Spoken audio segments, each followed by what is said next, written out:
ವಿದ್ಯಾರ್ಥಿಗಳೇ, ಎಲ್ರಿಗೂ ಈ ದಿನದ ಆನ್ಲೈನ್ ತರಗತಿಗೆ ಸ್ವಾಗತ. ನಾನು ಶಿವಾನಂದ್, ಶ್ರೀ ಸಿದ್ದರಾಮೇಶ್ವರ ಪ್ರೌಢಶಾಲೆ ಚಿಕ್ಕಜಾಜೂರು ಇಲ್ಲಿ ಕರ್ತವ್ಯ ನಿರ್ವಹಿಸುತ್ತಿದ್ದೇನೆ. ವಿದ್ಯಾರ್ಥಿಗಳೇ, ಇಂದು ನೀವು 10ನೇ ತರಗತಿಯ ವ್ಯವಹಾರ ಅಧ್ಯಯನ ವಿಭಾಗದ ಬ್ಯಾಂಕಿನ ವ್ಯವಹಾರಗಳು ಈ ಒಂದು ಪಾಠದ ಬಗ್ಗೆ ಅಧ್ಯಯನ ಮಾಡಲಿದ್ದೀರಿ. ಈ ಪಾಠದಲ್ಲಿ ಕಲಿಯುವಂತಹ ಕಲಿಕಾಂಶಗಳು ಅಂದರೆ ಬ್ಯಾಂಕಿನ ಅರ್ಥ, ಬ್ಯಾಂಕುಗಳ ಗುಣಲಕ್ಷಣಗಳು, ಹಣಕಾಸಿನ ವ್ಯವಹಾರಗಳಲ್ಲಿ ಬ್ಯಾಂಕುಗಳು ಮತ್ತು ಅಂಚೆ ಕಚೇರಿಗಳು, ಬ್ಯಾಂಕುಗಳ ವಿಧಗಳು, ಬ್ಯಾಂಕಿನಲ್ಲಿ ತೆರೆಯಬಹುದಾದಂತಹ ವಿವಿಧ ಖಾತೆಗಳು, ಬ್ಯಾಂಕುಗಳಲ್ಲಿ ಖಾತೆಗಳನ್ನು ತೆರೆಯುವ ವಿಧಾನ, ಬ್ಯಾಂಕು ಖಾತೆಗಳಿಂದಾಗುವ ಅನುಕೂಲತೆಗಳು. ವಿದ್ಯಾರ್ಥಿಗಳೇ, ಸುಮಾರು 200 ವರ್ಷಗಳ ಹಿಂದೆ ಬ್ಯಾಂಕುಗಳು ಅಭಿವೃದ್ಧಿಯನ್ನು ಹೊಂದಿದ್ದವು. ಈ ಬ್ಯಾಂಕುಗಳ ಸ್ವರೂಪವು ಕಾಲಕಾಲಕ್ಕನುಗುಣವಾಗಿ ಬದಲಾವಣೆ ಹೊಂದುತ್ತಾ ಹೋದವು. ಬ್ಯಾಂಕ್ ಎನ್ನುವಂತಹ ಪದವು ಹಣಕಾಸಿನ ವ್ಯವಹಾರಗಳಿಗೆ ಸಂಬಂಧಪಟ್ಟಿರುವಂಥದ್ದು. ಇವು ಹಣಕಾಸಿನ ಸಂಸ್ಥೆಗಳಾಗಿದ್ದು, ಗ್ರಾಹಕರು ಭದ್ರತೆಯ ದೃಷ್ಟಿಯಿಂದ ಬ್ಯಾಂಕುಗಳಲ್ಲಿ ತಮ್ಮ ಹಣವನ್ನು ಇಟ್ಟು ತಮಗೆ ಬೇಕಾದಾಗ ಹಿಂದಿರುಗಿ ಪಡೆಯಲು ಸಾಧ್ಯವಾಗುತ್ತದೆ. ಬ್ಯಾಂಕುಗಳು ಗ್ರಾಹಕರಿಗೆ ಸಾಲಗಳನ್ನು ಕೊಟ್ಟು ಅವುಗಳಿಗೆ ಬಡ್ಡಿ ವಸೂಲು ಮಾಡುತ್ತವೆ. ವಿವಿಧ ದೇಶಗಳ ವಿವಿಧ ಹಣವನ್ನು ವಿನಿಮಯ ಮಾಡುವ ಕಾರ್ಯವನ್ನು ಬ್ಯಾಂಕುಗಳು ಮಾಡುತ್ತವೆ. ಯಾವುದೇ ದೇಶದ ಅಭಿವೃದ್ಧಿಯು ಆ ದೇಶದ ಮುಖ್ಯ ಹಣಕಾಸು ಸಂಸ್ಥೆಯಾದಂತಹ ಬ್ಯಾಂಕಿಂಗ್ ವ್ಯವಸ್ಥೆಯ ಮೇಲೆ ಅವಲಂಬಿಸಿರುತ್ತದೆ. ಬ್ಯಾಂಕುಗಳು ಸಮಾಜದ ಅಭಿವೃದ್ಧಿಯ ಮುಖ್ಯ ಅಂಗಗಳಾದಂತಹ ವ್ಯವಸಾಯ, ಕೈಗಾರಿಕೆ, ವ್ಯಾಪಾರ ಮುಂತಾದವುಗಳಿಗೆ ಅವಶ್ಯ ಬಿದ್ದಾಗ ಹಣವನ್ನು ಸಾಲ ರೂಪದಲ್ಲಿ ಕೊಡುತ್ತವೆ ಹಾಗೂ ಆರ್ಥಿಕ ಪ್ರಗತಿಯನ್ನು ತ್ವರಿತಗತಿಯಲ್ಲಿ ಬೆಳೆಸಲು ಬ್ಯಾಂಕುಗಳು ಸಹಾಯ ಮಾಡುತ್ತವೆ. ಹಾಗಾದರೆ ಬ್ಯಾಂಕ್ ಎಂದರೇನು?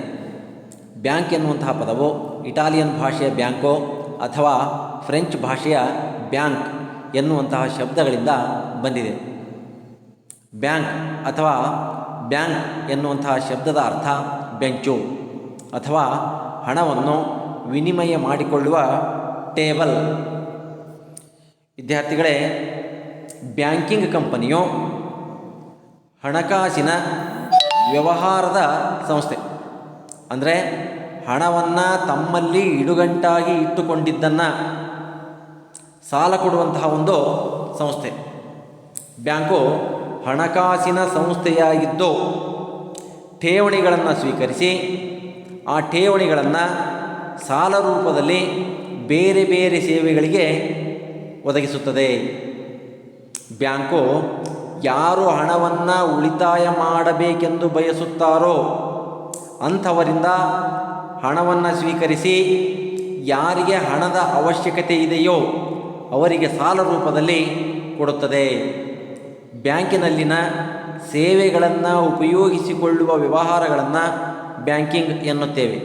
ಬ್ಯಾಂಕುಗಳು ಸಾರ್ವಜನಿಕರ ಠೇವಣಿಗಳನ್ನು ಅವರಿಗೆ ಬೇಕಾದಾಗ ಮರುಪಾವತಿ ಮಾಡುತ್ತದೆ.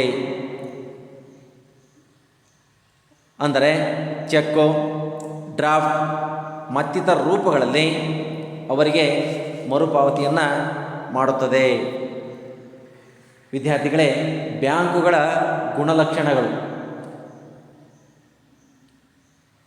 ಮೊದಲನೇದಾಗಿ ಹಣದ ವಹಿವಾಟು, ಎರಡನೆಯದಾಗಿ ವ್ಯಕ್ತಿ ಅಥವಾ ಸಂಸ್ಥೆ ಅಥವಾ ಕಂಪನಿ ಠೇವಣಿಗಳನ್ನು ಅಂಗೀಕರಿಸುತ್ತವೆ, ಸಾಲಗಳನ್ನು ಕೊಡುವುದು, ಪಾವತಿ ಮತ್ತು ಹಿಂದಕ್ಕೆ ಪಡೆಯುವುದು, ಏಜೆಂಟ್ ಅಥವಾ ಏಜೆಂಟ್ ನಿಯೋಜನೆ ಮತ್ತು ಉಪಯುಕ್ತ ಸೇವೆಗಳು, ಲಾಭ ಮತ್ತು ಸೇವಾ ಮನೋಭಾವನೆ, ನಿರಂತರವಾಗಿ ವಿಸ್ತರಿಸುತ್ತಾ ಹೋಗುವ ಕಾರ್ಯಗಳು, ಸಂಬಂಧ ಕಲ್ಪಿಸುವ ಕೊಂಡಿ, ಬ್ಯಾಂಕಿಂಗ್ ವ್ಯವಹಾರ, ಹೆಸರಿನ ಗುರುತು.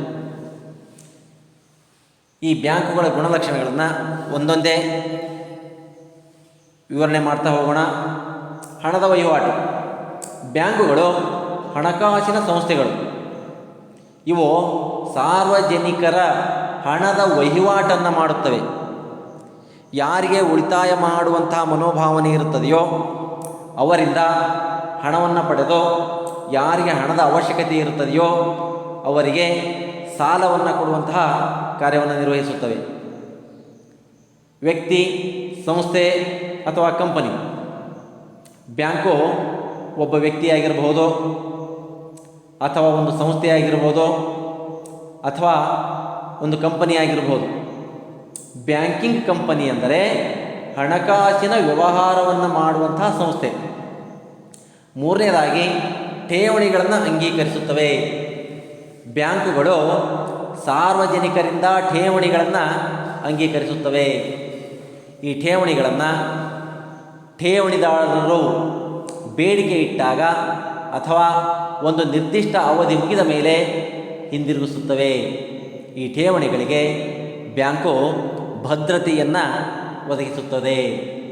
ಬ್ಯಾಂಕು ಗ್ರಾಹಕರ ಠೇವಣಿಗಳಿಗೆ ಮೇಲ್ವಿಚಾರಕನಂತೆ ವರ್ತಿಸುತ್ತದೆ. ವಿದ್ಯಾರ್ಥಿಗಳೇ, ಇಲ್ಲಿ ಠೇವಣಿ ಅಂದರೆ ಗ್ರಾಹಕರು ಬ್ಯಾಂಕಿನಲ್ಲಿ ಇಟ್ಟಂತಹ ಹಣ. ನಾಲ್ಕನೇದಾಗಿ ಸಾಲಗಳನ್ನು ಕೊಡುವುದು. ಬ್ಯಾಂಕು ಅಭಿವೃದ್ಧಿಯ ಮುಖ್ಯ ಅಂಗಗಳಾದಂತಹ ಕೈಗಾರಿಕಾ ಕ್ಷೇತ್ರ, ಕೃಷಿ ಕ್ಷೇತ್ರ, ಶಿಕ್ಷಣ ಕ್ಷೇತ್ರ, ಗೃಹ ನಿರ್ಮಾಣ ಮುಂತಾದಂತಹ ಉದ್ದೇಶಗಳಿಗಾಗಿ ಹಣವನ್ನು ಸಾಲ ರೂಪದಲ್ಲಿ ಕೊಡುತ್ತದೆ. ಪಾವತಿ ಮತ್ತು ಹಿಂದಕ್ಕೆ ಪಡೆಯುವುದು. ಬ್ಯಾಂಕು ಸುಲಭ ರೀತಿಯಲ್ಲಿ ಠೇವಣಿದಾರರಿಗೆ ಚೆಕ್ಕು ಅಥವಾ ಹುಂಡಿಗಳ ಮೂಲಕ ಹಣವನ್ನು ಪಾವತಿ ಮಾಡುತ್ತದೆ ಮತ್ತು ಠೇವಣಿಗಳನ್ನು ಹಿಂದಕ್ಕೆ ಪಡೆಯಲು ಸಹಾಯ ಮಾಡುತ್ತದೆ. ಆರನೇದಾಗಿ ಏಜೆಂಟ್ ಅಥವಾ ಏಜೆಂಟ್ ನಿಯೋಜನೆ ಮತ್ತು ಉಪಯುಕ್ತ ಸೇವೆಗಳು. ಬ್ಯಾಂಕು ತನ್ನ ಗ್ರಾಹಕರಿಗೆ ಏಜೆಂಟರಂತೆ ಅನೇಕ ಉಪಯುಕ್ತ ಸೇವೆಗಳನ್ನು ಒದಗಿಸುತ್ತದೆ. ಏಳನೇದಾಗಿ ಲಾಭ ಮತ್ತು ಸೇವಾ ಮನೋಭಾವನೆ. ಬ್ಯಾಂಕು ಸೇವೆಯ ಮನೋಭಾವ ಹೊಂದಿದ್ದು ಲಾಭವನ್ನು ಪಡೆಯುವಂತಹ ಒಂದು ಸಂಸ್ಥೆಯಾಗಿದೆ. ನಿರಂತರವಾಗಿ ವಿಸ್ತರಿಸುತ್ತಾ ಹೋಗುವ ಕಾರ್ಯಗಳು. ಬ್ಯಾಂಕುಗಳು ತಮ್ಮ ಕಾರ್ಯಗಳನ್ನು ನಿರಂತರವಾಗಿ ಬೇರೆ ಬೇರೆ ದಿಕ್ಕುಗಳತ್ತ ಸೇವೆಗಳನ್ನು ಮತ್ತು ಚಟುವಟಿಕೆಗಳನ್ನು ವಿಸ್ತರಿಸಿಕೊಂಡು ಹೋಗುತ್ತವೆ. ಸಂಬಂಧ ಕಲ್ಪಿಸುವ ಕೊಂಡಿ. ಬ್ಯಾಂಕು ಠೇವಣಿದಾರರು ಮತ್ತು ಸಾಲ ಪಡೆಯುವವರ ಮಧ್ಯ ಸಂಪರ್ಕವನ್ನು ಕಲ್ಪಿಸುವಂಥ ಒಂದು ಕೊಂಡಿಯಂತೆ ತಮ್ಮ ಕಾರ್ಯಗಳನ್ನು ನಿರ್ವಹಿಸುತ್ತದೆ. ಗ್ರಾಹಕರ ಉಳಿಕೆ ಹಣವನ್ನು ಠೇವಣಿಗಳ ಮೂಲಕ ಸಂಗ್ರಹಿಸಿ ಆ ಹಣವನ್ನು ಯಾರಿಗೆ ಅವಶ್ಯಕತೆ ಇದೆಯೋ ಅವರಿಗೆ ಸಾಲ ರೂಪದಲ್ಲಿ ಕೊಡುತ್ತದೆ. ಅದಕ್ಕೆ ಪ್ರತಿಯಾಗಿ ಸ್ವಲ್ಪ ಬಡ್ಡಿಯನ್ನು ಸಹ ಆಕರಿಸುತ್ತದೆ. 10ನೇದಾಗಿ ಬ್ಯಾಂಕಿಂಗ್ ವ್ಯವಹಾರ. ಬ್ಯಾಂಕಿನ ಮುಖ್ಯ ಚಟುವಟಿಕೆ ಹಣಕಾಸಿನಿಂದ ಕೂಡಿದ ವ್ಯವಹಾರವಾಗಿದ್ದು ಇತರೆ ವ್ಯವಹಾರಗಳಿಗೆ ಅಧೀನವಾಗಿರುವುದಿಲ್ಲ. ಹೆಸರಿನ ಗುರುತು. ಬ್ಯಾಂಕು ಯಾವಾಗಲೂ ತನ್ನ ಹೆಸರಿನಲ್ಲಿ ಬ್ಯಾಂಕು ಎನ್ನುವಂತಹ ಪದವನ್ನು ಸೇರಿಸಿರಬೇಕು. ಉದಾಹರಣೆಗೆ state bank of Mysore, state bank of India, Canara bank, corporation bank ಮುಂತಾದಂಥವುಗಳು. ಇದರಿಂದಾಗಿ ಗ್ರಾಹಕರು ಯಾವ ಬ್ಯಾಂಕಿನ ಜೊತೆಯಲ್ಲಿ ವ್ಯವಹಾರವನ್ನು ಇಟ್ಟುಕೊಂಡಿದ್ದಾರೆ ಎನ್ನುವಂಥದ್ದು ತಿಳಿಯುತ್ತದೆ. ಇನ್ನು ಬ್ಯಾಂಕಿನ ಕಾರ್ಯಗಳು. ಮೊದಲನೇದಾಗಿ ಸಾರ್ವಜನಿಕರಿಂದ ಅಥವಾ ಇತರರಿಂದ ಠೇವಣಿಗಳನ್ನು ಅಂಗೀಕರಿಸುವುದು. ಎರಡನೇದಾಗಿ ಸಾರ್ವಜನಿಕರಿಗೆ ಮತ್ತು ಸಂಘ ಸಂಸ್ಥೆಗಳಿಗೆ ಸಾಲವನ್ನು ಕೊಡುವುದು. ಮೂರನೆಯದಾಗಿ ಹಣವನ್ನು ಒಂದು ಸ್ಥಳದಿಂದ ಮತ್ತೊಂದು ಸ್ಥಳಕ್ಕೆ ವರ್ಗಾಯಿಸುವುದು. ನಾಲ್ಕನೇದಾಗಿ ಚೆಕ್ಕು ಮತ್ತು ಹುಂಡಿಗಳ ಮೇಲೆ ಹಣವನ್ನು ವಸೂಲು ಮಾಡುವುದು. ಐದನೆಯದಾಗಿ ಹುಂಡಿಗಳನ್ನು ಸೂಡಿ ಮಾಡುವುದು. ಭದ್ರತಾ ಕಪಾಟುಗಳನ್ನು ಬಾಡಿಗೆಗೆ ಕೊಡುವುದು. ವಿದೇಶಿ ವಿನಿಮಯದ ವ್ಯವಹಾರಗಳನ್ನು ನಿರ್ವಹಿಸುವುದು. ಬೆಲೆ ಬಾಳುವ ವಸ್ತುಗಳನ್ನು ತಮ್ಮ ಸುಪರ್ದಿಯಲ್ಲಿ ಭದ್ರವಾಗಿ ಇಟ್ಟುಕೊಳ್ಳುವುದು. ಸಾಲಪತ್ರಗಳನ್ನು ಮತ್ತು ಜವಾಬ್ದಾರಿ ಪತ್ರಗಳನ್ನು ಕೊಡುವುದು. ಸರ್ಕಾರದ ಹಣಕಾಸಿನ ವ್ಯವಹಾರಗಳನ್ನು ನಿರ್ವಹಿಸುವುದು. ವಿದ್ಯಾರ್ಥಿಗಳೇ, ಹೀಗೆ ಬ್ಯಾಂಕು ಇಷ್ಟು ಎಲ್ಲ ಕಾರ್ಯಗಳನ್ನು ನಿರ್ವಹಿಸುತ್ತದೆ. ಇನ್ನು ಬ್ಯಾಂಕರನಿಗೂ ಮತ್ತು ಗ್ರಾಹಕರಿಗೂ ಇರುವಂತಹ ಸಂಬಂಧ. ಬ್ಯಾಂಕರನಿಗೂ ಮತ್ತು ಅದರ ಗ್ರಾಹಕರಿಗೂ ಇರುವ ಸಂಬಂಧಗಳನ್ನು ಎರಡು ರೀತಿಯಲ್ಲಿ ವಿಂಗಡಿಸಬಹುದು. ಸಾಮಾನ್ಯ ಸಂಬಂಧ, ಎರಡನೇದಾಗಿ ವಿಶೇಷ ಸಂಬಂಧ. ಮೊದಲನೇದಾಗಿ ಸಾಮಾನ್ಯ ಸಂಬಂಧ. ಇದು 3 ಮುಖ್ಯ ವಿಧಗಳಿಂದ ಕೂಡಿದೆ. ಪ್ರಾಥಮಿಕ ಸಂಬಂಧ ಅಂದರೆ ಸಾಲಿಗ ಮತ್ತು ಸಾಲಗಾರನ ಸಂಬಂಧವಿದ್ದಂತೆ. ಎರಡನೇದಾಗಿ ಸಹಾಯಕ ಅಥವಾ ಉಪಕಾರ ಸಂಬಂಧ ಅಂದರೆ ಧರ್ಮದರ್ಶಿ ಅಥವಾ ನಿಕ್ಷೇಪಧಾರಿ ಮತ್ತು ಪ್ರಯೋಜನಕಾರಿಯ ನಡುವಿನ ಸಂಬಂಧ. ಮೂರನೇದಾಗಿ ಕಾರ್ಬಾರಿ ಅಥವಾ ನಿಯೋಗಿ ಮತ್ತು ಮುಖ್ಯಸ್ಥನ ಸಂಬಂಧ. ಇನ್ನು ವಿಶೇಷ ಸಂಬಂಧ. ಇಲ್ಲಿ ಚೆಕ್ಕುಗಳನ್ನು ಮನ್ನಣೆ ಮಾಡುವುದು, ಗ್ರಾಹಕರ ಲೆಕ್ಕಗಳ ಒಂದು ಗೌಪ್ಯತೆಯನ್ನು ಕಾಪಾಡುವುದು. ಇನ್ನು ಬ್ಯಾಂಕುಗಳು ಸಲ್ಲಿಸುವ ಸೇವೆಗಳು. ಖರ್ಚು ಕಾರ್ಡು ಅಂದರೆ ಡೆಬಿಟ್ ಕಾರ್ಡ್ ಮತ್ತು ಜಮಾ ಕಾರ್ಡು ಅಂದರೆ ಕ್ರೆಡಿಟ್ ಕಾರ್ಡ್ಗಳನ್ನು ಬ್ಯಾಂಕು ಗ್ರಾಹಕರಿಗೆ ನೀಡುತ್ತದೆ. ಖಾಸಗಿ ಮತ್ತು ವ್ಯಾಪಾರಕ್ಕೆ ಸಾಲ, ಮನೆ ಕಟ್ಟಲು ಅಥವಾ ವಾಹನ ಖರೀದಿಸಲು ಸಾಲ ಕೊಡುವುದು. ಪರಸ್ಪರ ನಿಧಿಗಳನ್ನು ನಿರ್ವಹಿಸುವುದು. ಭದ್ರತಾ ಅಥವಾ ರಕ್ಷಣಾ ಕಪಾಟುಗಳನ್ನು ಕೊಡುವುದು. ಭರವಸೆಯ ಸೇವೆಗಳು, ಸಹಿಗಳಿಗೆ ಜವಾಬ್ದಾರಿ ಹಾಕುವುದು. ಈ ಬ್ಯಾಂಕಿಂಗ್ ಸೇವೆಗಳು ಇವೆಲ್ಲವೂ ಬ್ಯಾಂಕುಗಳು ಸಲ್ಲಿಸುವಂತಹ ಸೇವೆಗಳು. ವಿದ್ಯಾರ್ಥಿಗಳೇ, ಇನ್ನು ಬ್ಯಾಂಕಿಂಗ್ ವ್ಯವಹಾರ. ಇಲ್ಲಿ ಬ್ಯಾಂಕುಗಳ ವ್ಯವಹಾರ ಮತ್ತು ಅಂಚೆ ಕಚೇರಿಗಳು ಬರುತ್ತವೆ. ಯಾವುದೇ ಒಂದು ಹಣಕಾಸಿನ ವ್ಯವಹಾರಕ್ಕೆ ಸಂಬಂಧಿಸಿದ ಲೆಕ್ಕಗಳನ್ನು ಬ್ಯಾಂಕು ವ್ಯವಹಾರ ಎಂದು ಕರೆಯುತ್ತೇವೆ. ಬ್ಯಾಂಕುಗಳು ಹಣಕಾಸಿನ ಸಂಬಂಧ ವ್ಯವಹಾರಗಳನ್ನು ನಿರ್ವಹಿಸುವ ಸಂಸ್ಥೆಗಳಾಗಿವೆ. ಬ್ಯಾಂಕುಗಳು ಗ್ರಾಹಕರ ಹಣವನ್ನು ಠೇವಣಿಗಳಾಗಿ ಇಟ್ಟುಕೊಳ್ಳುತ್ತವೆ ಮತ್ತು ಈ ಠೇವಣಿಗಳಿಂದ ಸಂಗ್ರಹವಾದ ಹಣವನ್ನು ಗಿರಾಕಿಗಳಿಗೆ ಸಾಲವಾಗಿ ನೀಡುತ್ತವೆ. ಈ ಸಾಲಗಳನ್ನು ಬ್ಯಾಂಕ್ ಸಾಲ ಎಂದು ಕರೆಯುತ್ತಾರೆ. ಬ್ಯಾಂಕುಗಳು ತಮ್ಮ ಗಿರಾಕಿಗಳ ಠೇವಣಿಗಳನ್ನು ಬೇಡಿಕೆ ಇರುವ ಗ್ರಾಹಕರಿಗೆ ಸಾಲ ರೂಪದಲ್ಲಿ ಕೊಟ್ಟು ಇದಕ್ಕೆ ಬಡ್ಡಿಯನ್ನು ಸಹ ವಸೂಲು ಮಾಡುತ್ತವೆ. ಈ ಬಡ್ಡಿಯಿಂದ ಬಂದ ಸ್ವಲ್ಪ ಭಾಗದ ಹಣವನ್ನು ತನ್ನ ಠೇವಣಿದಾರರಿಗೆ ಬಡ್ಡಿ ರೂಪದಲ್ಲಿ ಕೊಡುತ್ತವೆ. ಈ ಬಡ್ಡಿಯು ಠೇವಣಿದಾರರ ಆದಾಯವಾಗಿರುತ್ತದೆ. ಬ್ಯಾಂಕುಗಳು ತಮ್ಮ ಗಿರಾಕಿಗಳ ಹಣವನ್ನು ಸ್ಥಳೀಯ ಮತ್ತು ವಿದೇಶ ವ್ಯಾಪಾರಗಳಲ್ಲಿ ತೊಡಗಿಸಿ ಹಣವನ್ನು ವೃದ್ಧಿ ಮಾಡುತ್ತವೆ. ಭಾರತದಲ್ಲಿ ಎಲ್ಲ ಚಟುವಟಿಕೆಗಳು ರಿಸರ್ವ್ ಬ್ಯಾಂಕಿನ ಹತೋಟಿಯಲ್ಲಿರುತ್ತವೆ. ರಿಸರ್ವ್ ಬ್ಯಾಂಕನ್ನು ಬ್ಯಾಂಕುಗಳ ಬ್ಯಾಂಕು ಅಥವಾ ಬ್ಯಾಂಕುಗಳ ತಾಯಿ ಎಂದು ಸಹ ಕರೆಯುತ್ತಾರೆ. ರಿಸರ್ವ್ ಬ್ಯಾಂಕು ದೇಶದ ಕೇಂದ್ರ ಬ್ಯಾಂಕು. ಇದು ಹಣಕಾಸಿನ ಕಾರ್ಯನೀತಿಯನ್ನು ರೂಪಿಸುತ್ತದೆ. ಈ ಕಾರ್ಯನೀತಿಯನ್ನು ಎಲ್ಲ ಬ್ಯಾಂಕುಗಳು ಪಾಲಿಸಬೇಕಾಗುತ್ತದೆ. ಈಗ ನಮ್ಮಲ್ಲಿ ಸ್ಟೇಟ್ ಬ್ಯಾಂಕ್ ಸಮೂಹಗಳು, 20 ರಾಷ್ಟ್ರೀಕೃತ ಬ್ಯಾಂಕುಗಳು, 21 ಖಾಸಗಿ ಬ್ಯಾಂಕುಗಳು ಇವೆ. 45 ವಿದೇಶಿ ಬ್ಯಾಂಕುಗಳಿದ್ದು ಇದರ ಜಾಲ ಸುಮಾರು 86,000 ಉಪಶಾಖೆಗಳಿಂದ ಕಾರ್ಯವನ್ನು ನಿರ್ವಹಿಸುತ್ತಿದೆ. ಗ್ರಾಮಾಂತರ ಬ್ಯಾಂಕುಗಳು ಮತ್ತು ರಾಜ್ಯ ಸರ್ಕಾರದ ಹಾಗೂ ಖಾಸಗಿ ಸಹಕಾರಿ ಬ್ಯಾಂಕುಗಳು ಸಹ ಇವೆ. ಇನ್ನು ಬ್ಯಾಂಕುಗಳ ಉದ್ಯಮದಲ್ಲಿ ಇತ್ತೀಚಿನ ಬೆಳವಣಿಗೆ ಎಂದರೆ ಅಂಚೆ ಕಚೇರಿಗಳನ್ನು ಬ್ಯಾಂಕು ವ್ಯವಹಾರಗಳ ಅಂಕಿತದೊಳಗೆ ತಂದಿರುವುದು. ಭಾರತೀಯ ಅಂಚೆ ಇಲಾಖೆ ಭಾರತೀಯ ಅಂಚೆ ಬ್ಯಾಂಕ್ನ ಜಾಲವನ್ನು ಅಂಚೆ ಕಚೇರಿಗಳೊಡನೆ ದೇಶಾದ್ಯಂತ ಪ್ರಾರಂಭ ಮಾಡಲು ಯೋಜನೆಯನ್ನು ರೂಪಿಸಿದೆ. ಇವುಗಳಲ್ಲಿ 90% ಗ್ರಾಮಾಂತರ ಮತ್ತು ಸಣ್ಣ ಸಣ್ಣ ಪಟ್ಟಣಗಳಲ್ಲಿ ಪ್ರಾರಂಭಿಸಲು ನಿರ್ಧರಿಸಿದೆ. ಅಂಚೆ ಇಲಾಖೆಯು ಈಗಾಗಲೇ ರಾಷ್ಟ್ರೀಯ ಉಳಿತಾಯ ಪತ್ರಗಳು, ಅಂಚೆ ಉಳಿತಾಯ ಖಾತೆಗಳು, ಕಿಸಾನ್ ವಿಕಾಸ ಪತ್ರಗಳು, ಮಾಹೆಯಾನ ತೀರು ಠೇವಣಿಗಳು, ಅಂಚೆ ವಿಮೆ, ನಿವೃತ್ತಿ ವೇತನ, ಹಣವನ್ನು ವರ್ಗಾಯಿಸುವುದು ಮುಂತಾದಂತಹ ಹಣಕಾಸಿನ ವ್ಯವಹಾರಗಳನ್ನು ಕೈಗೊಂಡಿದೆ. ಅಂಚೆ ಇಲಾಖೆಯು 1,000 ಕೋಟಿ ರೂಪಾಯಿಗಳಷ್ಟು ಬಂಡವಾಳವನ್ನು ಬ್ಯಾಂಕು ವ್ಯವಹಾರಕ್ಕೆ ತೊಡಗಿಸಲು ಯೋಜನೆ ಹಾಕಿಕೊಂಡಿದೆ. ಇದು ಅಂಚೆ ಇಲಾಖೆಯ ಸಹಾಯಕ ಕ್ಷೇತ್ರವಾಗುತ್ತದೆ. ಇನ್ನು ಬ್ಯಾಂಕುಗಳ ವಿಧಗಳು. ಬ್ಯಾಂಕುಗಳಲ್ಲಿ ಹಲವಾರು ವಿಧಗಳಿವೆ. ಪ್ರತಿಯೊಂದು ವಿಧದ ಬ್ಯಾಂಕು ತಮ್ಮ ಒಂದು ನಿರ್ದಿಷ್ಟ ವಿಧದ ವ್ಯವಹಾರದಲ್ಲಿ ಪರಿಣಿತಿಯನ್ನು ಪಡೆದಿರುತ್ತದೆ. ಬ್ಯಾಂಕುಗಳ ಕೆಲವು ವಿಧಗಳೆಂದರೆ ಕೇಂದ್ರ ಬ್ಯಾಂಕು ಅಥವಾ ರಿಸರ್ವ್ ಬ್ಯಾಂಕು, ವಾಣಿಜ್ಯ ಬ್ಯಾಂಕುಗಳು, ಕೈಗಾರಿಕಾ ಅಭಿವೃದ್ಧಿ ಬ್ಯಾಂಕುಗಳು, ಭೂ ಅಭಿವೃದ್ಧಿ ಬ್ಯಾಂಕುಗಳು ಅಥವಾ ವ್ಯವಸಾಯ ಅಭಿವೃದ್ಧಿ ಬ್ಯಾಂಕುಗಳು, ಸ್ಥಳೀಯ ಬ್ಯಾಂಕುಗಳು, ಸಹಕಾರಿ ಬ್ಯಾಂಕುಗಳು. ವಿದ್ಯಾರ್ಥಿಗಳೇ, ಇನ್ನು ಬ್ಯಾಂಕುಗಳಲ್ಲಿ ತೆರೆಯಬಹುದಾದಂತಹ ವಿವಿಧ ಖಾತೆಗಳ ಬಗ್ಗೆ ನೋಡೋಣ.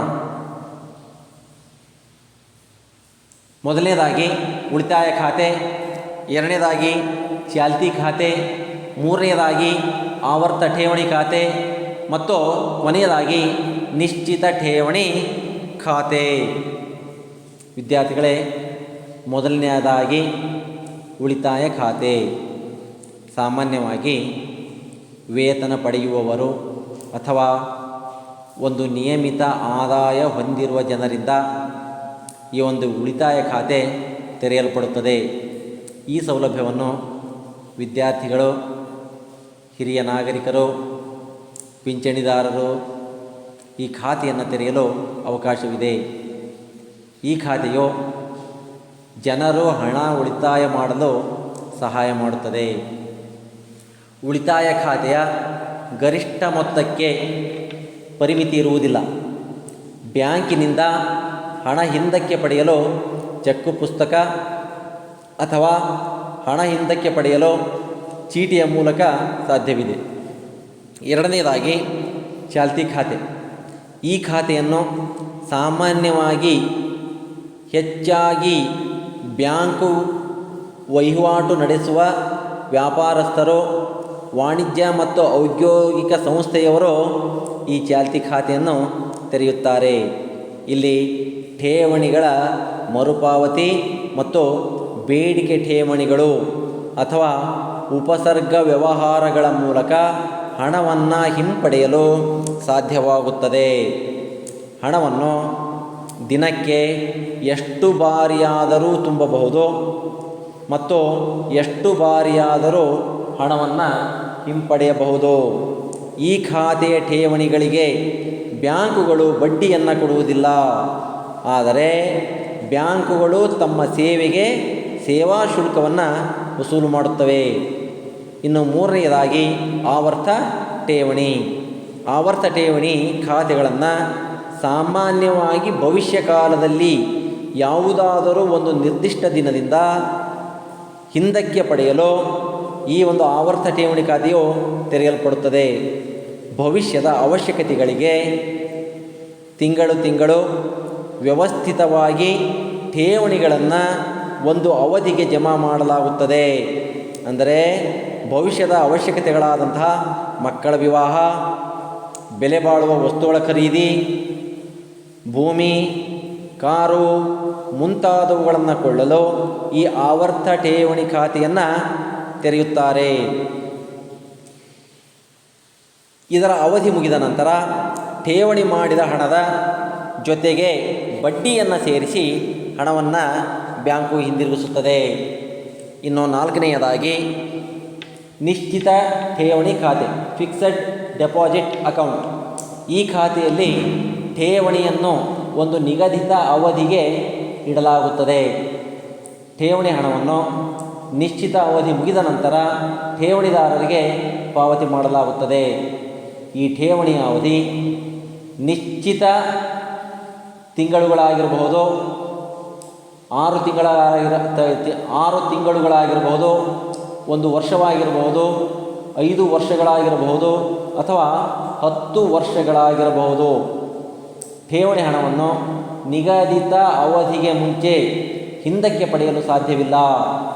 ಬಡ್ಡಿದರ ಅವಧಿಗೆ ಅನುಗುಣವಾಗಿ ಹೆಚ್ಚಾಗಿರುತ್ತದೆ. ಇನ್ನು ಮುಂದೆ ಬ್ಯಾಂಕು ಖಾತೆಯನ್ನು ತೆಗೆಯುವ ವಿಧಾನ. ಇಂದಿನ ದಿನಗಳಲ್ಲಿ ಬ್ಯಾಂಕುಗಳು ಮುಖ್ಯವಾದ ಹಣಕಾಸಿನ ಸಂಸ್ಥೆಗಳಾಗಿವೆ. ಬ್ಯಾಂಕುಗಳು ಸುರಕ್ಷಿತ ಪದ್ಧತಿಗಳ ಮೂಲಕ ಹಣದ ವ್ಯವಹಾರಗಳನ್ನು ನಿರ್ವಹಿಸಲು ಸಹಾಯ ಮಾಡುತ್ತವೆ. ಬ್ಯಾಂಕುಗಳ ಸೇವೆಗಳನ್ನು ಪಡೆಯಲು ವ್ಯಕ್ತಿಗಳಿಗೆ ಅಥವಾ ಸಂಸ್ಥೆಗಳಿಗೆ ಬ್ಯಾಂಕುಗಳಲ್ಲಿ ಖಾತೆಗಳನ್ನು ತೆಗೆಯುವುದು ಅತಿ ಅವಶ್ಯಕ. ಬ್ಯಾಂಕುಗಳಲ್ಲಿ ಖಾತೆಗಳನ್ನು ತೆಗೆಯುವುದು ಅಷ್ಟೇನೂ ಕಷ್ಟಕರವಾದ ಕೆಲಸವಲ್ಲ. ಬ್ಯಾಂಕುಗಳಲ್ಲಿ ಖಾತೆಗಳನ್ನು ತೆರೆಯಲು 7 ಹಂತಗಳಿವೆ. ಮೊದಲನೇದಾಗಿ ಯಾವ ವಿಧವಾದ ಬ್ಯಾಂಕ್ ಖಾತೆಯನ್ನು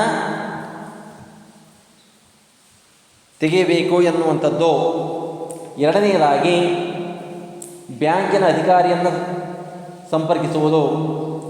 ಪ್ರಸ್ತಾವನೆ ಅರ್ಜಿ, ಖಾತೆ ತೆರೆಯುವ ಲೆಕ್ಕದ ನಮೂನೆಯನ್ನು ತುಂಬುವುದು, ಪರಿಚಿತರ ಉಲ್ಲೇಖನವನ್ನು ಕೊಡುವುದು, ಬ್ಯಾಂಕು ಖಾತೆಯನ್ನು ತೆಗೆಯುವ ನಮೂನೆಯನ್ನು ಬ್ಯಾಂಕಿಗೆ ಒಪ್ಪಿಸುವುದು, ಅಧಿಕಾರಿಯ ಒಪ್ಪಿಗೆ. ಪ್ರಾರಂಭಿಕ ಠೇವಣಿ.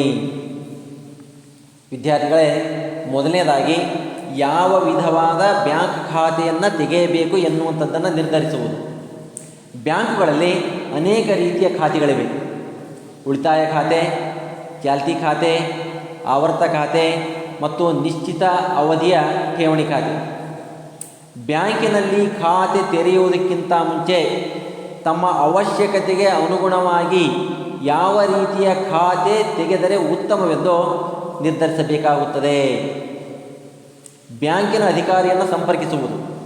ಯಾವ ರೀತಿಯ ಖಾತೆಯನ್ನು ತೆಗೆಯಬೇಕೆಂದು ನಿರ್ಧರಿಸಿದ ಮೇಲೆ ಸೂಕ್ತವೆನಿಸಿದ ಬ್ಯಾಂಕಿಗೆ ಹೋಗಿ ಅಲ್ಲಿನ ಅಧಿಕಾರಿಯನ್ನು ಭೇಟಿ ಮಾಡಿ ನಿಮ್ಮ ಇರಾದೆಯನ್ನು ತಿಳಿಸಬೇಕು. ಅಂದರೆ ನೀವು ವ್ಯಾಪಾರಸ್ಥರೋ, ವಿದ್ಯಾರ್ಥಿಗಳು ಅಥವಾ ಮುಂದಿನ ಭವಿಷ್ಯಕ್ಕಾಗಿ ಹಣವನ್ನು ಇಡುವಂಥವರು, ಹೀಗೆ ನಿಮ್ಮ ಒಂದು ಪರಿಸ್ಥಿತಿಯನ್ನು ತಿಳಿಸಿದಾಗ ಅವರು ಯಾವ ರೀತಿಯಾದಂತಹ ಖಾತೆಯನ್ನು ತೆರೆಯಬೇಕು ಎನ್ನುವಂಥದ್ದನ್ನು ಸಹಿತ ತಿಳಿಸುತ್ತಾರೆ. ಪ್ರಸ್ತಾವನೆ ಅರ್ಜಿ, ಖಾತೆ ತೆರೆಯುವ ಲೆಕ್ಕದ ನಮೂನೆಯನ್ನು ತುಂಬುವುದು. ಈ ಪ್ರಸ್ತಾವನೆ ಅರ್ಜಿಯನ್ನು ಪೂರ್ಣವಾಗಿ ತುಂಬಿ ಅದರಲ್ಲಿ ನಿಮ್ಮ ಹೆಸರು, ವಿಳಾಸ, ಉದ್ಯೋಗ, ವಯಸ್ಸು ಮುಂತಾದಂತಹ ವಿವರಗಳಿರುವಂತಹ ಈ ನಮೂನೆಯನ್ನು ಪೂರ್ಣವಾಗಿ ತುಂಬಬೇಕು.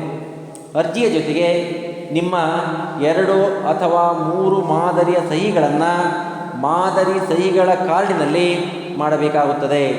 ಈ ಸಹಿಗಳನ್ನು ನೀವು ಯಾವಾಗ ಬ್ಯಾಂಕಿನ ಜೊತೆಯಲ್ಲಿ ವ್ಯವಹಾರ ಮಾಡುತ್ತೀರೋ ಆಗ ಅಲ್ಲಿ ಬದಲಾವಣೆ ಮಾಡದೆ ಅದೇ ರೀತಿಯಾದಂತಹ ಸಹಿಯನ್ನು ಮಾಡಬೇಕಾಗುತ್ತದೆ. ಇತ್ತೀಚಿನ ನಿಮ್ಮ 2 ಅಥವಾ 3 ಭಾವಚಿತ್ರಗಳನ್ನು ಅದಕ್ಕೆ ಲಗತ್ತಿಸಬೇಕಾಗುತ್ತದೆ. 2 ಅಥವಾ 3 ಜನರು ಕೂಡಿ ಒಟ್ಟಿಗೆಯನ್ನು ಖಾತೆಯನ್ನು ತೆರೆಯಬೇಕಾದರೆ ಎಲ್ಲರ ಸಹಿಗಳು, ಭಾವಚಿತ್ರಗಳು, ವಿವರಗಳು ಬೇಕಾಗುತ್ತದೆ. ನಂತರ ಸ್ವಸಹಿ ಮಾಡಿರುವ ಆಧಾರ್ ಕಾರ್ಡಿನ ನಕಲು ಪ್ರತಿಯನ್ನು ಕೊಡಬೇಕಾಗುವುದು ಕಡ್ಡಾಯ. ಇನ್ನು ಪರಿಚಿತರ ಉಲ್ಲೇಖವನ್ನು ಕೊಡುವುದು.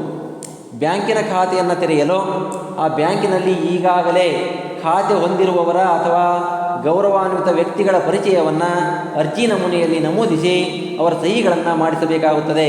ಈ ಪರಿಚಯವು ಬ್ಯಾಂಕಿನ ರಕ್ಷಣಾ ದೃಷ್ಟಿಯಿಂದ ಅವಶ್ಯಕವಾಗಿರುತ್ತದೆ. ಇನ್ನು 5ನೇದಾಗಿ ಬ್ಯಾಂಕು ಖಾತೆಯನ್ನು ತೆಗೆಯುವ ನಮೂನೆಯನ್ನು ಬ್ಯಾಂಕಿಗೆ ಒಪ್ಪಿಸುವುದು. ಬ್ಯಾಂಕು ಖಾತೆ ತೆಗೆಯುವ ನಮೂನೆಯನ್ನು ಎಲ್ಲ ರೀತಿಗಳಲ್ಲೂ ಭರ್ತಿ ಮಾಡಿದ ಮೇಲೆ ಅದಕ್ಕೆ ಸಂಬಂಧಪಟ್ಟಂತಹ ಅಡಕಗಳನ್ನು ಲಗತ್ತಿಸಿ ಬ್ಯಾಂಕಿಗೆ ಸಲ್ಲಿಸಿ ಅಡಕಗಳಲ್ಲಿ ಮುಖ್ಯವಾದಂಥವುಗಳು ಗುರುತಿನ ಚೀಟಿ, ಇತ್ತೀಚಿನ ವಿಳಾಸದ ಗುರುತು, ಪಾನ್ ಕಾರ್ಡ್ ಮತ್ತು ಆಧಾರ್ ಕಾರ್ಡ್ ಮುಂತಾದಂಥವುಗಳು. ಇನ್ನು ಅಧಿಕಾರಿಯ ಒಪ್ಪಿಗೆ. ನೀವು ಸಲ್ಲಿಸಿದ ಮಾಹಿತಿಯು ಅಧಿಕಾರಿಗೆ ಎಲ್ಲ ರೀತಿಯಲ್ಲಿಯೂ ಸಮಂಜಸವಾಗಿದೆ ಎಂದು ಮನವರಿಕೆಯಾದರೆ ಖಾತೆ ತೆರೆಯಲು ಅನುಮತಿ ಕೊಡುತ್ತಾರೆ. 7ನೇದಾಗಿ ಪ್ರಾರಂಭಿಕ ಠೇವಣಿ. ವಿದ್ಯಾರ್ಥಿಗಳೇ, ಪ್ರಸ್ತಾವನೆ ಅರ್ಜಿಯನ್ನು ಎಲ್ಲ ರೀತಿಯಲ್ಲೂ ಪರಿಶೀಲಿಸಿದ ನಂತರ ಅಧಿಕಾರಿಯು ಪ್ರಾರಂಭಿಕ ಠೇವಣಿಯನ್ನು ಬ್ಯಾಂಕಿನಲ್ಲಿ ಕಟ್ಟಲು ತಿಳಿಸುತ್ತಾರೆ. ಈ ಹಣ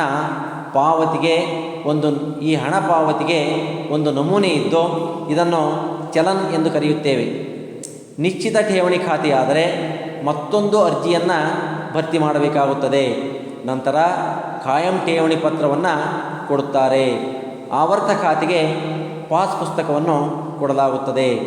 ಉಳಿತಾಯ ಖಾತೆ ಅಥವಾ ಚಾಲ್ತಿ ಖಾತೆ ಆದಲ್ಲಿ ಹಣ ಹಿಂದಕ್ಕೆ ಪಡೆಯಲು ಅನುಕೂಲವಾಗುವಂತೆ ಚೆಕ್ ಪುಸ್ತಕವನ್ನು ಕೊಡಲಾಗುತ್ತದೆ. ವಿದ್ಯಾರ್ಥಿಗಳೇ, ಹೀಗೆ ನೀವು ಬ್ಯಾಂಕ್ ಖಾತೆಯನ್ನು ತೆರೆಯಲು 7 ವಿಧಾನಗಳನ್ನು ಅನುಸರಿಸಬೇಕಾಗುತ್ತದೆ. ಯಾವ ವಿಧವಾದ ಬ್ಯಾಂಕ್ ಖಾತೆಯನ್ನು ತೆಗೆಯಬೇಕೆಂದು ನಿರ್ಧರಿಸುವುದು, ಬ್ಯಾಂಕಿನ ಅಧಿಕಾರಿಯನ್ನು ಸಂಪರ್ಕಿಸುವುದು, ಪ್ರಸ್ತಾವನೆ ಅರ್ಜಿ, ಖಾತೆ ತೆರೆಯುವ ಲೆಕ್ಕದ ನಮೂನೆಯನ್ನು ತುಂಬುವುದು, ಪರಿಚಿತರ ಉಲ್ಲೇಖನವನ್ನು ಕೊಡುವುದು, ಬ್ಯಾಂಕು ಖಾತೆಯನ್ನು ತೆಗೆಯುವ ನಮೂನೆಯನ್ನು ಬ್ಯಾಂಕಿಗೆ ಒಪ್ಪಿಸುವುದು, ಅಧಿಕಾರಿಯ ಒಪ್ಪಿಗೆ, ಕೊನೆಯದಾಗಿ ಪ್ರಾರಂಭಿಕ ಠೇವಣಿ. ವಿದ್ಯಾರ್ಥಿಗಳೇ, ಈ ಬ್ಯಾಂಕು ಖಾತೆಯನ್ನು ತೆಗೆಯುವುದರಿಂದ ಆಗುವಂತಹ ಅನುಕೂಲಗಳು ಅಂದರೆ ಬ್ಯಾಂಕು ಖಾತೆಯು ಹಣದ ಭದ್ರತೆಯನ್ನು ಕಾಪಾಡುತ್ತದೆ. ಬ್ಯಾಂಕು ಖಾತೆಯು ಹಣದ ಪಾವತಿಗಳನ್ನು ಮಾಡಲು ಸಹಾಯ ಮಾಡುತ್ತದೆ. ಬ್ಯಾಂಕು ಖಾತೆಯು ಹಣವನ್ನು ವಸೂಲು ಮಾಡಲು ಸಹಾಯ ಮಾಡುತ್ತದೆ. ಬ್ಯಾಂಕು ಖಾತೆಯನ್ನು ಹೊಂದಿರುವವರು ಸಾಲ ಪಡೆಯಲು ಸಾಧ್ಯವಾಗುತ್ತದೆ. ಬ್ಯಾಂಕು ಖಾತೆಯು ವ್ಯವಹಾರಗಳನ್ನು ಸುಗಮವಾಗಿ ನಡೆಸಲು ಸಹಾಯ ಮಾಡುತ್ತದೆ. ಬ್ಯಾಂಕು ಖಾತೆದಾರರು ಭದ್ರತಾ ಕಪಾಟುಗಳನ್ನು ಪಡೆಯಲಿಕ್ಕೆ ಸಾಧ್ಯ. ವಿದ್ಯಾರ್ಥಿಗಳೇ, ಹೀಗೆ ಇಲ್ಲಿಯವರೆಗೂ ನೀವು 10ನೇ ತರಗತಿಯ ವ್ಯವಹಾರ ಅಧ್ಯಯನ ವಿಭಾಗದ 1ನೇ ಅಧ್ಯಾಯ ಬ್ಯಾಂಕಿನ ವ್ಯವಹಾರಗಳು ಈ ಒಂದು ಪಾಠದಲ್ಲಿ ಬ್ಯಾಂಕಿನ ಅರ್ಥ, ಬ್ಯಾಂಕಿನ ಗುಣಲಕ್ಷಣಗಳು, ಹಣಕಾಸಿನ ವ್ಯವಹಾರಗಳಲ್ಲಿ ಬ್ಯಾಂಕುಗಳು ಮತ್ತು ಅಂಚೆ ಕಚೇರಿಗಳು, ಬ್ಯಾಂಕುಗಳ ವಿಧಗಳು, ಬ್ಯಾಂಕಿನಲ್ಲಿ ತೆರೆಯಬಹುದಾದಂಥ ವಿವಿಧ ಖಾತೆಗಳು, ಬ್ಯಾಂಕುಗಳಲ್ಲಿ ಖಾತೆಗಳನ್ನು ತೆಗೆಯುವುದರ ಒಂದು ವಿಧಾನ, ಬ್ಯಾಂಕು ಖಾತೆಗಳಿಂದಾಗುವಂತಹ ಅನುಕೂಲಗಳು, ಈ ಎಲ್ಲ ಅಂಶಗಳ ಬಗ್ಗೆ ತಿಳಿದುಕೊಂಡ್ರೆ ಈಗ ನೀವು ನಿಮ್ಮ ಪಠ್ಯಪುಸ್ತಕದ 147 ಮತ್ತು 148ನೇ ಪೇಜ್ನಲ್ಲಿರುವಂತಹ ಪ್ರಶ್ನೆಗಳಿಗೆ ಉತ್ತರಗಳನ್ನು ಬರೆದುಕೊಂಡು ಬಂದು ನಿಮ್ಮ ಶಿಕ್ಷಕರಿಗೆ ತೋರಿಸಿ.